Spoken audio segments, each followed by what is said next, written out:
बेचारा बहुत बड़ा उसको अवार्ड मिला, बेस्ट बिजनेस टाइकून अवार्ड जो होता है ना, वो उसको मिला।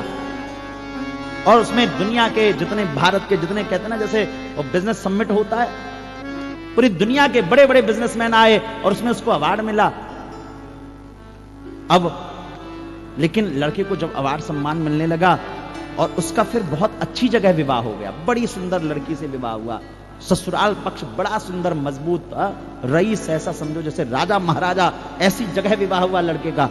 लड़का भी अपने पास्ट को भूल गया, किस जगह से, किस समय में, किस परिस्थिति में उसकी मां ने बिना पिता के, उस व्यक्ति को तो अपनी मां को और ज्यादा मानना चाहिए, डबल मानना चाहिए, जिस व्यक्ति के पिता ना हो उसको तो और ख्याल रखना चाहिए। क्योंकि ध्यान रखना, एक स्त्री अपने पति से समझौता कर लेती है, पति के बिना रह लेती है, लेकिन बेटे के बिना रहना साहब बड़ा कष्टदायी होता है। एक दिन की बात, अगला सम्मान एक और, न्यूयॉर्क में एक इंटरनेशनल बिजनेस समिट रखा गया। वहां दुनिया भर के बेस्ट बिजनेसमैन के में से अवार्ड मिलना था। उस बच्चे को, वो बच्चा वहां जाने की इच्छा रखने लगा। मां ने कहा,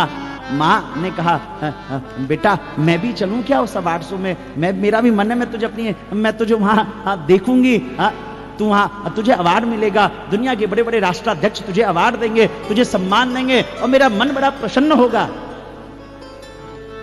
बेटे ने थोड़ा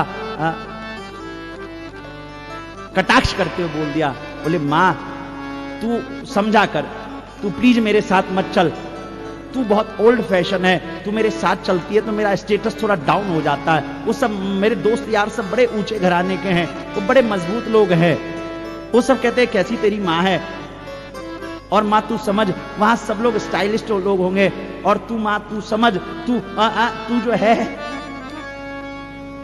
अंधी है, और अंधे लोगों को लोग थोड़ा अपशकुन मानते हैं, तू वहां चलेगी बड़ा मेरा स्टेटस खराब हो जाएगा, लोग मुझे क्या समझेंगे, कैसे देखेंगे, इसलिए मां मैं तुझसे रिक्वेस्ट कर रहा हूं, तू रहने दे, तू मत जा।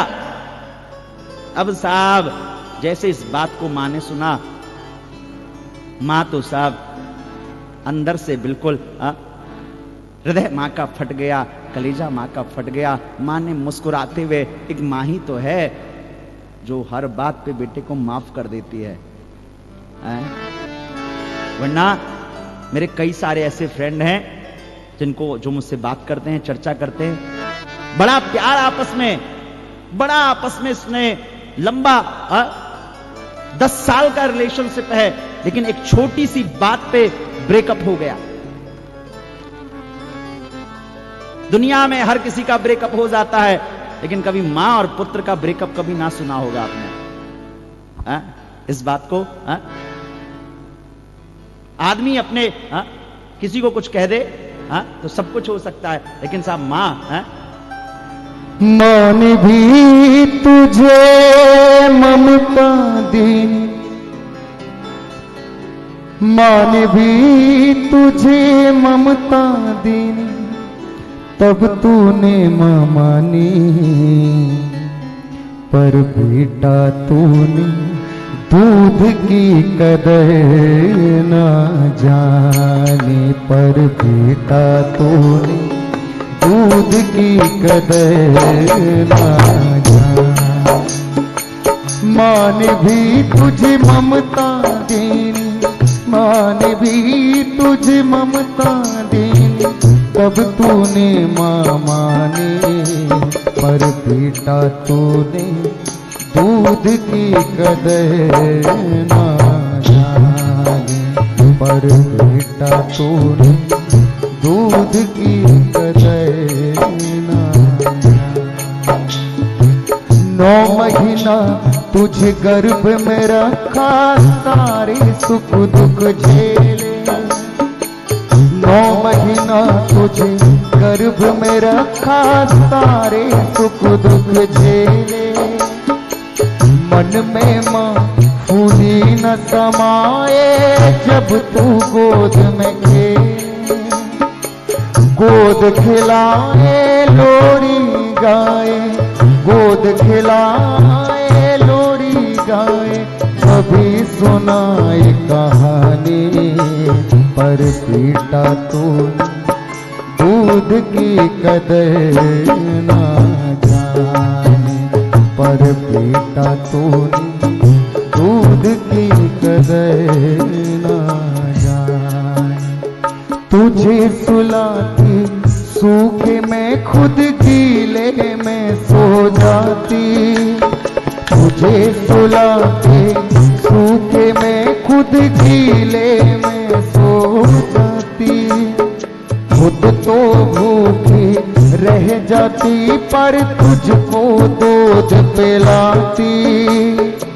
माँ ने एक औलाद की खातिर, माँ ने एक औलाद की खातिर क्या क्या दी कुर्बानी।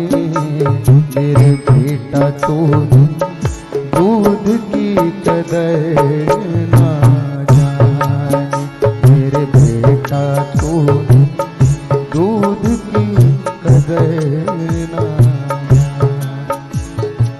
चौथेपन का हुआ सहारा बुढ़िया आस लगाए, चौथेपन का हुआ सहारा बुढ़िया आस लगाए।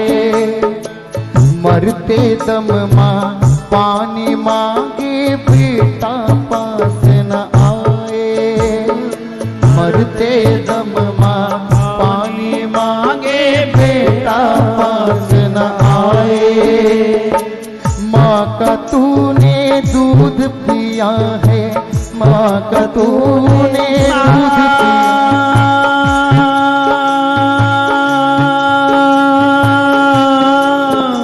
बोले माँ मेरी माँ। चौथेपन का हुआ सहारा बुढ़िया आस लगाए। मरते दम माँ पानी मांगे बेटा पास न आए।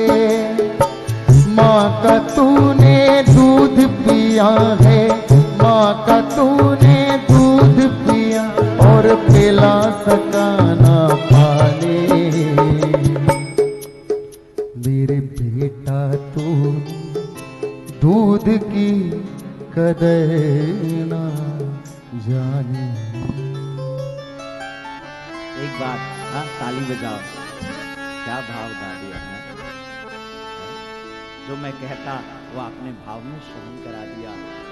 सज्जनों, उस बेटे ने कहा माँ तू मेरे साथ चलेगी ना तो मेरा बड़ा बेइज्जती होगा, मेरा स्टेटस डाउन हो जाएगा। सब मुझसे कहेंगे अरे कैसी तेरी माँ है, कैसी तेरी अंधी माँ है।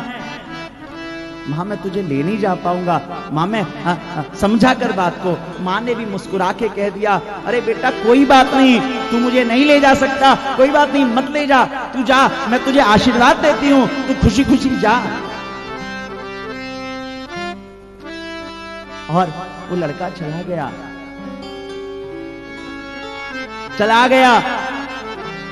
बच्चा यूएस चला गया, वहीं जाके रहने लगा। लेकिन ये बात मां के हृदय में बैठ गया। हर दिन मां पल पल मरती। ये क्या हो गया। मां ने बेटे के नाम पर एक पत्र लिख दिया और पत्र लिख करके सिरहाने के नीचे रख दिया और रात्रि को सोई, सुबह सो के नहीं उठी। अड़ोस पड़ोस वालों को 2-3 दिन बाद पता चला। पड़ोसियों ने दरवाजा तोड़ा, देखा तो वहां एक लाश पड़ी हुई थी। सच्ची घटना है सज्जनों, ये लाश पड़ी हुई थी। पड़ोसियों ने बच्चे को फोन किया, अरे भैया तुम्हारी मां मर गई है। बेटे ने कहा मां भैया माफी चाहता हूं, मैं अभी अमेरिका में हूं, यहां मेरा बिजनेस समिट चल रहा है, मेरा पूरा व्यापार खत्म हो जाएगा, मैं आऊंगा सब कुछ खत्म हो जाएगा, मैं तुम लोगों को यूपीआई, पेटीएम, फोन पे जो कहो, गूगल पे जितना अमाउंट कहो मैं कर देता हूं, तुम लोग उनका अंतिम संस्कार कर दो। लोगों ने भी कहा बता है कैसा बेटा है। आद्य जगद्गुरु शंकराचार्य ने कहा पुत्रो जायेता कचित भी कुमाता न भवती। पुत्र कुपुत्र हो सकता है लेकिन साहब मां कभी कुमाता नहीं होती। सबने कहा ठीक है साहब। अंतिम संस्कार सब लोगों ने मिलके कर दिया। अंतिम संस्कार सज्जनों जैसे ही मिलके किया, उसके बाद बोले ये भैया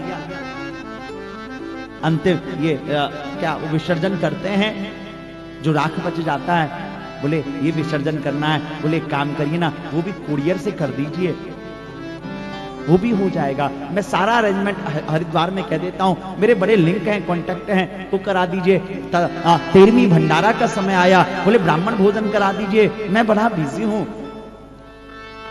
अपने व्यापार में, अपने ससुराल में। वो बच्चा इतना उलझ गया कि वो अपने संस्कारों से पृथक हो गया। 2 महीने बाद 3 महीने बाद वो वापस लौटा। उसने सोचा कोई बात नहीं, एक बार जाता हूं, देख लेता हूं मेरा पैतृक घर कैसा है, मेरा घर माँ का घर कैसा है। चला गया सोचा, और शाम हो गई, वापस कैसे होटल जाता। सोचा कोई बात नहीं, ये माँ का कमरा, मैं इसी में रह लेता हूं। वो सो गया। जैसे ही सोया तो माँ का वाइब्स तो वहां था, एनर्जी तो वहां थी। वो वाइब्स उसने उस पुत्र की तरफ खींचा, तो अब उसको माँ की याद आने लगी कि मेरी माँ यहाँ।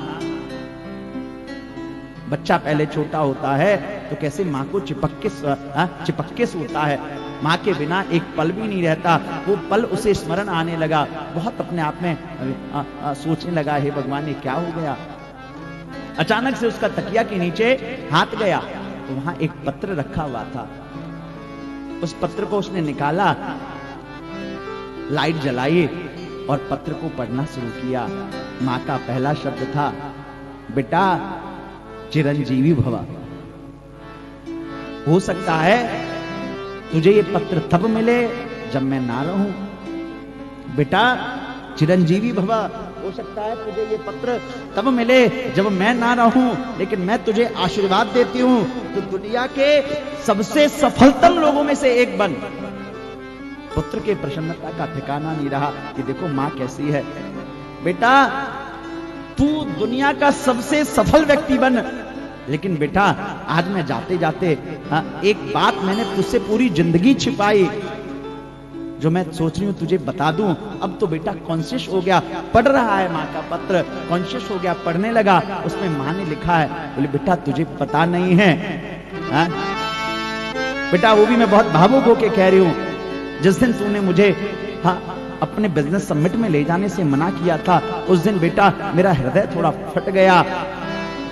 मैं नहीं चाहती थी तुझे बताना, लेकिन मैं तुझसे कह नहीं सकती थी, इसलिए ये पत्र मैं लिख के जा रही हूं। तुझे याद नहीं है, तू बड़ा छोटा था, बहुत छोटा था, तेरे पिता थे नहीं, घर में कोई आमदनी थी नहीं, कोई आय का स्रोत था नहीं, कहीं कुछ ज्यादा था नहीं। मौसम बदला, तुझे बुखार लग गया, और तुझे ऐसा बुखार लगा कि मैं पूरी हर जगह इलाज करवा लाई, तुझे कुछ तू ठीक नहीं हुआ, और बुखार लगते लगते तेरे आंखों की रोशनी चली गई,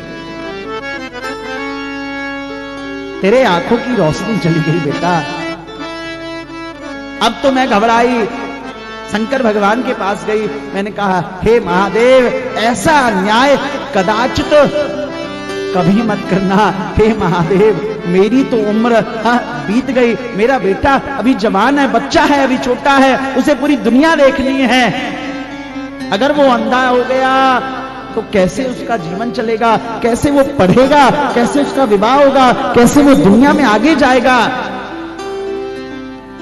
अब मुझे कुछ समझ में ना आए, मैं भारत के बड़े से बड़े डॉक्टरों के पास गई। बेटा उन लोगों ने इतना खर्चा बताया कि खर्चे भी नहीं। फिर उन लोगों ने कहा ऐसा है, खर्चे इतने लाखों का खर्चा आएगा। मैंने कहा लाखों का क्या, करोड़ों का खर्चा आए, मैं भीख मांग के पैसे इकट्ठा कर लूंगी। और बेटा मैंने तेरे लिए अपना जो पैतृक गांव था, जो जमीनें थी, खेती थी, वो सब बेच दिया। और सब बेचने के बाद जो 1-2 लाख रुपए इकट्ठा हुए, वो इकट्ठा लेकर के मैं डॉक्टर के पास गई। मैंने कहा डॉक्टर साहब अब तो मेरे बेटे को ठीक कर दो। डॉक्टर ने कहा ऐसा है, हम तो सिर्फ इम्प्लांट कर सकते हैं, हम तो सिर्फ बदल सकते हैं, लेकिन इसको आंख चाहिए, बिना आंख के हम कहां से इसको ठीक कर पाएंगे।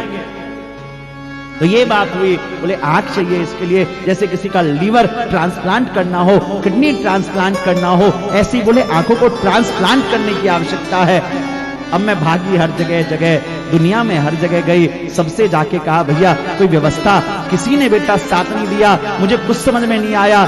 तभी मैं भगवान के पास बैठी थी तो मुझे प्रेरणा मिली कि मेरी तो उम्र बीत गई है, अब तो शायद मैं दुनिया को देखना भी नहीं चाहती हूँ, लेकिन तू बेटा तू अभी तरक्की करेगा, दुनिया को देखेगा। मैंने तुरंत महादेव से कहा, हे महादेव मेरी भले आंखें चली जाए पर मेरा ये बेटा, इसकी आंखों में रोशनी आनी चाहिए, ये अच्छा होना चाहिए। और मैं भागती हुई डॉक्टर के पास गई, मैंने कहा डॉक्टर साहब मेरा ब्लड ग्रुप चेक कर लो, मिला लो, ये मेरा बेटा है, अगर मेरी आंखें मिल जाए, मेरी आंखें लग जाए तो इस बच्चे को मेरी आंखें लगा दो। डॉक्टर ने चेक किया, सब कुछ चेक किया, सब कुछ नॉर्मल था। तो बेटा आज जो तू इस दुनिया को देख रहा है और जिस दुनिया के सामने जाके तू काले काले चश्मे लगा रहा है और जिस दुनिया को तू इन आंखों से देख रहा है बेटा, ये आंखें तेरी नहीं वो मेरी हैं, और उन्हीं आंखों की वजह से तूने आज मुझे ले जाने से मना कर दिया।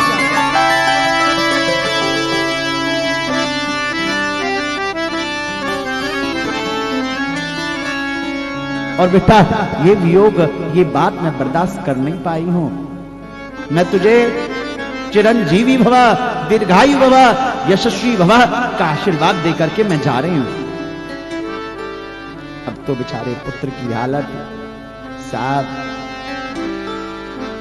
अपने आप को कोसने लगा, अपने आप को पीटने लगा, अपने आप को हे भगवान ये क्या अन्याय हो गया। ऐसे ही सज्जनों ध्यान रखिएगा, जीवन में पछताने से कुछ नहीं होता है। एक बार अगर कोई समय चला गया, एक बार कोई चीज चली गई तो फिर वो वापस नहीं आती। इसलिए साहब जीवन में चाहे कुछ भी हो जाए, कैसी भी स्थिति आ जाए, अपने माता पिता से जुड़े रहिए, उनका सम्मान करते रहिए। माता पिता के सम्मान आशीर्वाद से आप जो जो चाहेंगे सब कुछ हो जाएगा। और आज सज्जनों अब सारी गोपियां इकट्ठा हुई हैं और सारी गोपियां इकट्ठा होकर के जब कृष्ण नहीं मिले तो सारी गोपियां यमुना के पुलिन पर आई और बड़े भाव से उन सबने एक गीत गाया है।